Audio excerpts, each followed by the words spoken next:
everyone. Today we're Friday, March 22nd, 2019. Welcome to PAN Pacific Academy News. My name is Antoine Liu. I'm Lisa Bo. We're gonna start with an event from 2 weeks ago. So the awaited AG Fair from Friday, March 8th took place the whole afternoon at Pacific Academy Irvine campus.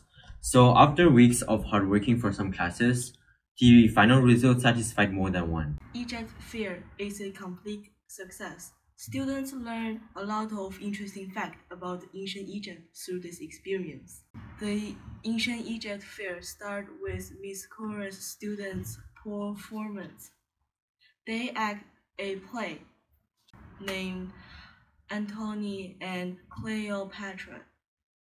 The play was very successful. It is an amazing opening for the activity. Every teacher did a really great job on animating and participating in the project. So I'd like to congratulate everyone for being energetic and also helpful for the AG Fair. And also now Peggy, our reporter, is ready for her interview. So we're gonna switch to her.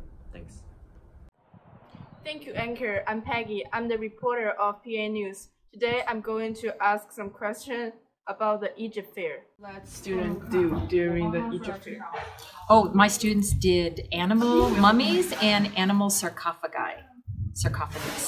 I thought that Miss Kennedy's virtual reality exhibition was really great. I really enjoyed that. That was fun. I learned mostly about the wreaths from the Rex. I didn't get to go see a lot of them because I had to stay in my classroom. So I did see Miss Kennedy's room and my room, and that was about all I got to see. So I didn't get to see a lot of it because I had to stay in here. So, but I thought the students thought it was really successful. They really enjoyed it. Okay, thank you. You're welcome. Hi, Mr. Rudy. Can I ask some question? Sure, Peggy. What project did you let students do during the Egypt Fair? Well, during the Egypt Fair, my students did the Sanu project. They were Egyptian doctors, and this room was transformed into what they call the Life House. So they played the role of an Egyptian doctor, and students came in. They spun a wheel that gave them various diseases, and the doctors had to treat the disease with different cures. Okay, what can students learn from the project? From this particular project, I would say it wasn't so much, though it was science, it was ancient science using things like lizard blood and bread mold and things like that. Maybe not based, some of it was based in science, like the bread mold was could be a type of penicillin that treats a certain disease. I think they learned a lot about the ancient medicines, but I think what was more important is what I really didn't see coming that they did learn is they learned how to work as a team. They learned time management.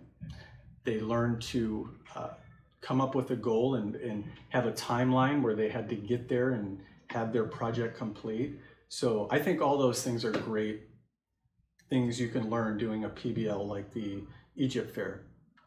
Okay, what is your feeling during and after Egypt Fair? I was a little nervous in the beginning because I wasn't sure if we were going to pull it all off.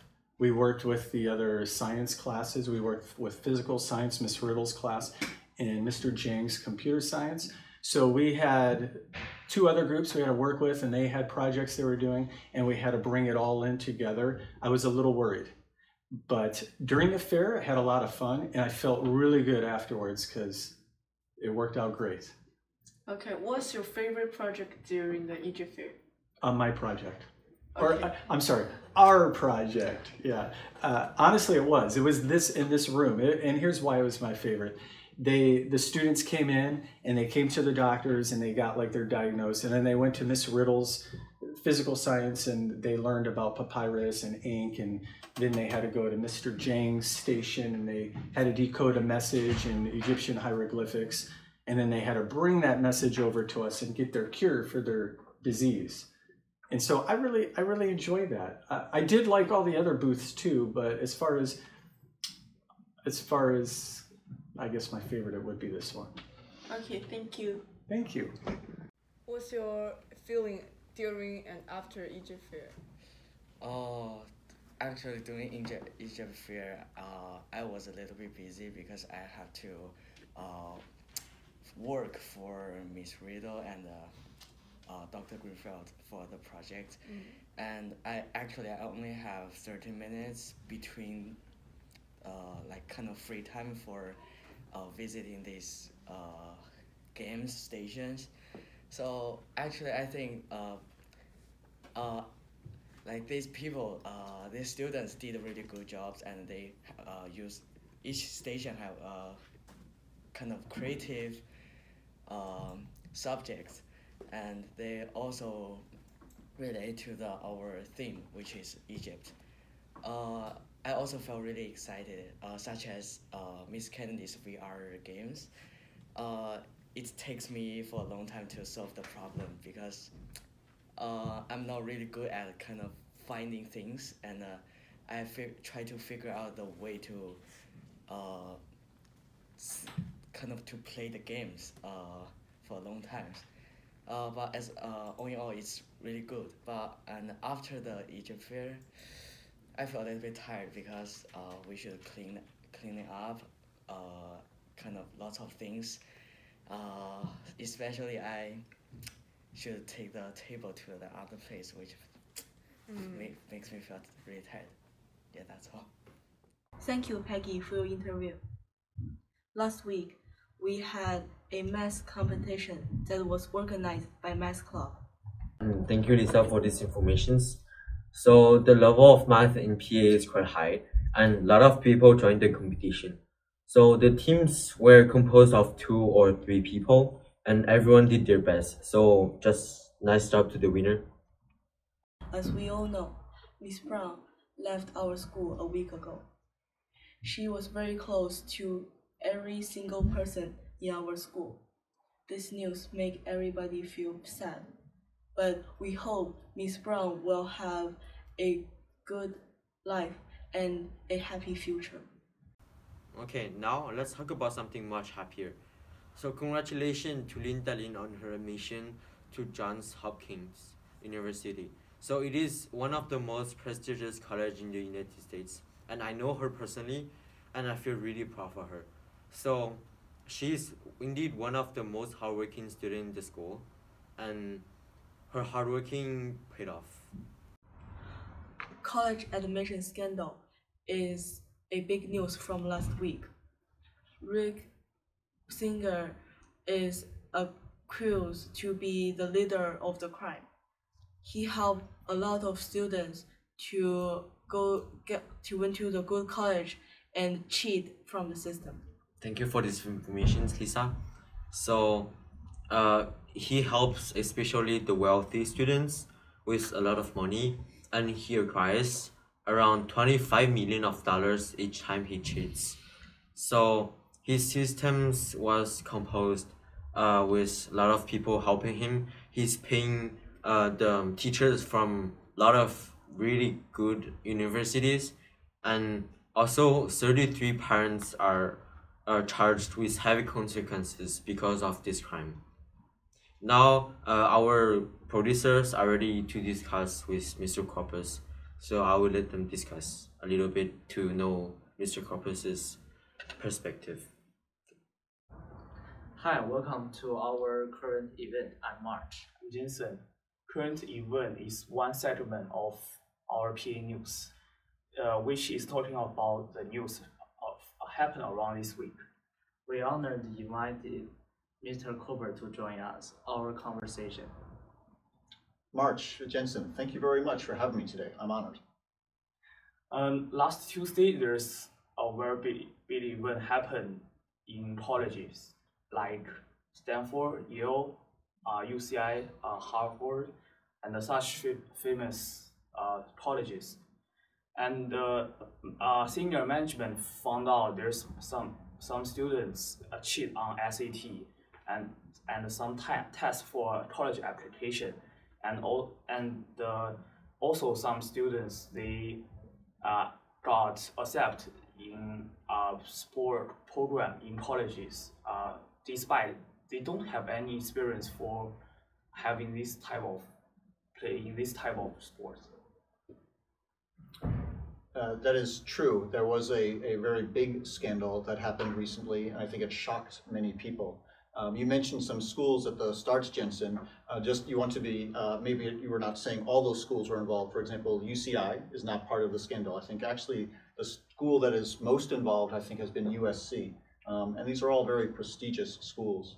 And you know, one thing that's a little bit scary about this is it makes people doubt the college admissions process. You know, we like to think in America, when students are applying to college, they are applying because they have worked hard and they have earned it, right? It is something that they have earned, right? Something that that's why they deserve to go to it. But this scandal kind of tells us, oh, not everyone earns their way into college. Other people find another way to do it that is not fair. So that's one of the sad things about it, is it makes us lose some confidence in the system.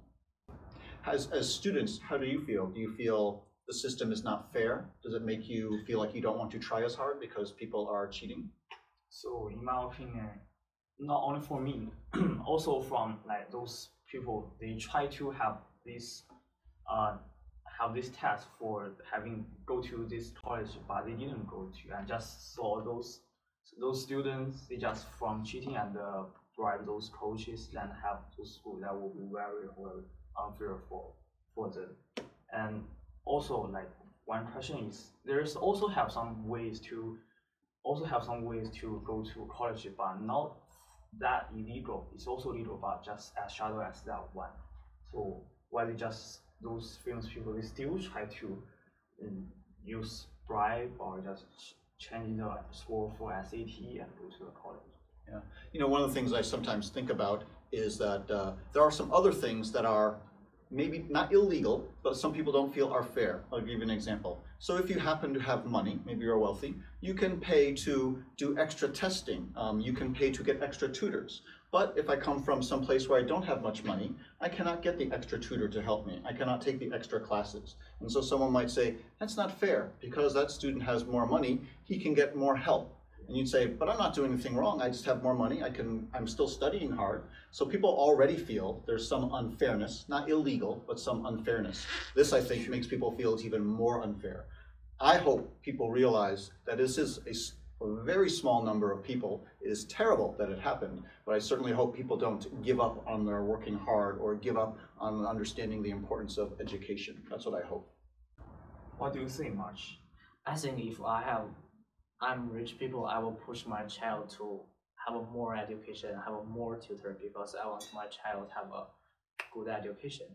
But I will not do like that extreme, because I will not put the money for the people I don't know and give them $1 million only for the education. Yeah. The integrity, obviously all parents should encourage and push and try to do things to help their parents, but doing it with integrity. And I feel doing it so that the student grows. Students should make some decisions. Students should figure things out. Other people shouldn't do all these things for them, right? Just like in America. And also, I want to add my opinion to March.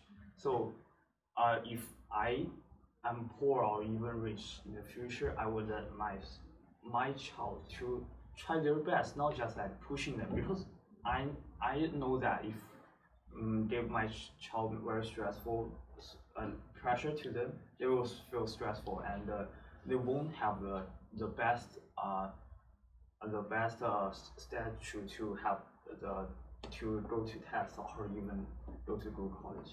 Yeah. Yes, I agree, but I want to explain more, because I just can give my child everything I can do best, but the study is, is for his. I cannot decide. So working hard is not bad, but give or have a good environment is the important thing, I think. And do you feel it's kind of, as a parent, your responsibility to make sure the child has a good environment? Yeah, because for my parent, the reason why they send me to here is have a good education, and this is they can give me. Right. and only I can do is to study hard. Right. Yeah. Yeah. Also, from students' perspective, if they meet those kind of situation like the college scandal, they just feel like before they will feel like they're kind of lucky and just didn't do anything. If they didn't find out by those high management, they maybe in the future they will be lazy or even be no thinking for doing something more bigger or larger to having a business with others. Right. Yeah, you want to feel that your success is due to your hard work or to your talent or to your ability, not because someone helped you, right? You want to feel like, you've earned it.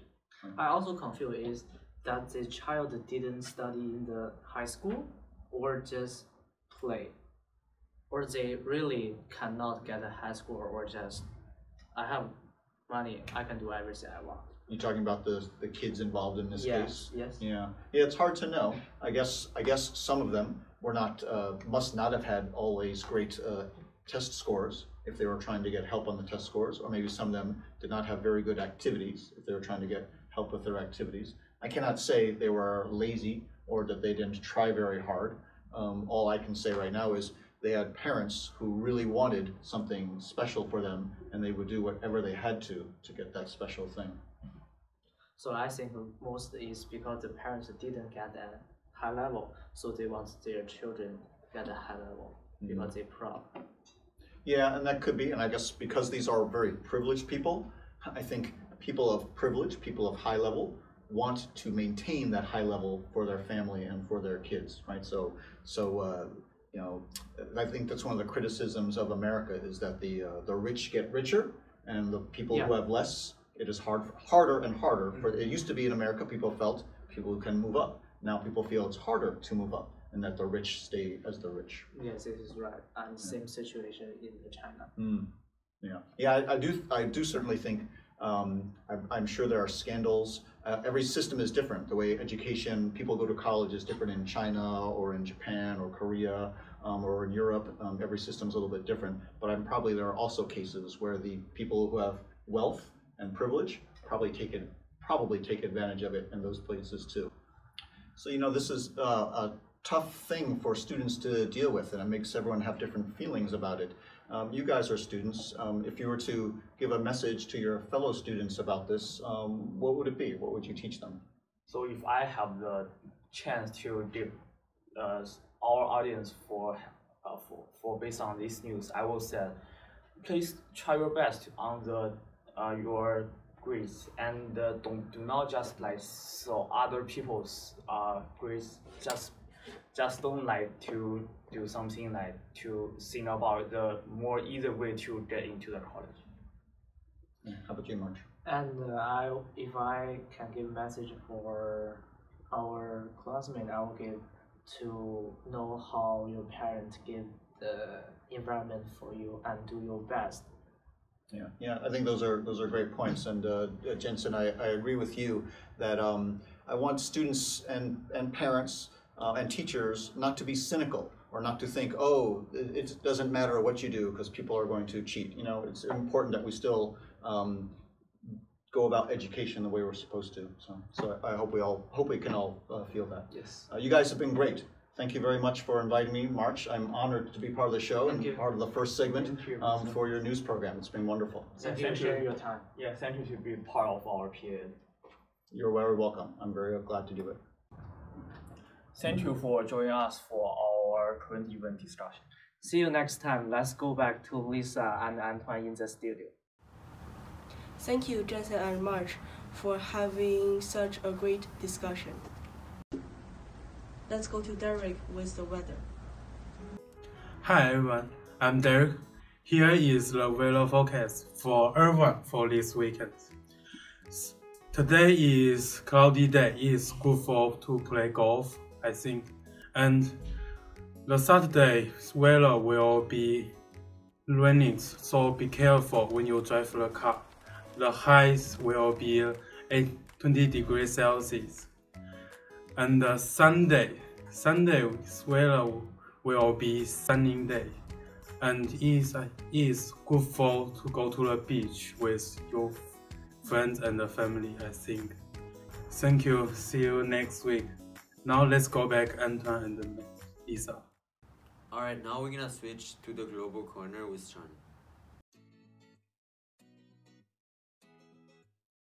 Hi, this is Sean Lee from Global Corner. All countries have their own unique different kind of cultures. There are many things to eat and many places to visit. In this week's Global Corner, I will introduce you to Japan. So today my special guest is Suki. Hi. Hi Suki. So do you want to introduce yourself to audience, please? Hi, my name is Suki Ushimaru, and I'm senior, and I'm from Japan. And so if a PA student asks you about good place to visit, what will you tell them to visit? I will recommend them to visit Harajuku. It's in Tokyo. It's a really good place because they're all the products you can see there are really cheap, and there are a lot of nice cafes, and I think you guys will enjoy it. Also, what will you tell them to eat for the food? I would like to recommend you guys to try soba. It's traditional Japanese noodle, and it's really healthy, and it tastes really good. Okay, thank you, Sean, for this interview with Suki. Maybe next time I'll go to eat this kind of food in Japan. It is very interesting to learn about Japan. Let's go to Alex to talk about birthday and lunch.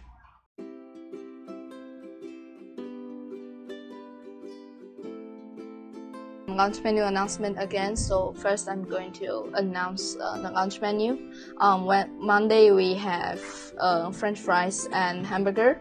On Tuesday we have teriyaki beef and tempura udon with rice. And on Wednesday we have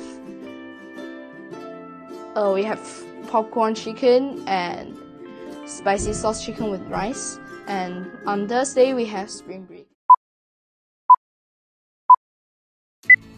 Hi everybody, my name is Alexine, and we would like to say happy birthday to these following people. They are Ryan Xie, Matthew Lee, and Alan Sun. I wish you have good health and happy birthday. Thank you. Happy birthday! Now, let's go back to Lisa and Antoine in the studio. Thank you for watching PA News. Hope you enjoyed our show. This is Antoine and Lisa. See you next week and have a wonderful weekend.